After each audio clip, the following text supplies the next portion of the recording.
Bonjour, je suis Sandra Ferreira, diététicienne nutritionniste et aujourd'hui, je vais vous parler de Red Bull. C'est parti!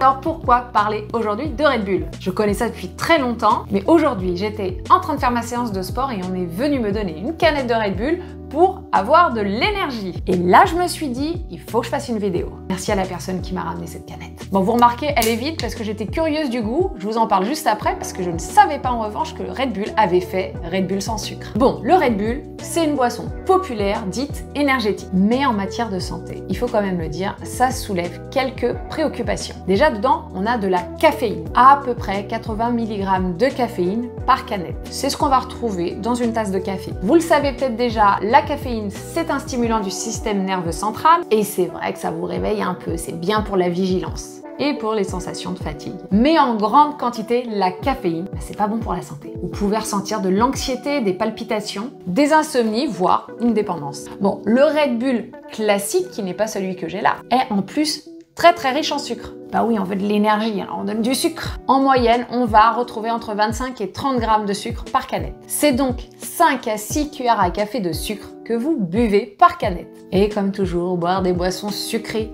à répétition, ce n'est pas ce qu'il y a de mieux pour la santé. Risque de prise de poids, risque accru de diabète de type 2, les caries, problèmes dentaires, et puis tout ce qui va avec, c'est-à-dire les maladies cardiovasculaires. Mais qu'est-ce qui fait le succès du Red Bull? C'est la taurine. Olé! Et qu'est-ce que c'est la taurine? Bah, c'est un acide aminé. Un acide aminé, c'est ce qui constitue les protéines. Mais lui, il est rajouté aux boissons énergétiques parce que certaines études suggèrent que la taurine aurait des effets bénéfiques sur le système cardiovasculaire, sauf que son rôle est encore pas mal débattu. Côté Red Bull, sans sucre, même quantité de caféine par canette. Mais à l'inverse, ce qu'on y gagne, c'est qu'il n'y a pas de sucre. Je dis bien ce qu'on y gagne, parce qu'il n'y a pas d'intérêt à prendre du sucre comme ça, à moins d'avoir un problème d'hypoglycémie immédiate et une urgence de santé. Bon, quand même, cette canette, elle a un goût sucré. Vous savez pourquoi? On y retrouve des édulcorants, sucralose et acésulfame K. Ils sont autorisés par les autorités sanitaires. Mais il y a un petit débat au niveau de l'impact sur notre santé. Sucralose, par exemple, pourrait affecter le microbiote intestinal. Ça pourrait influencer le métabolisme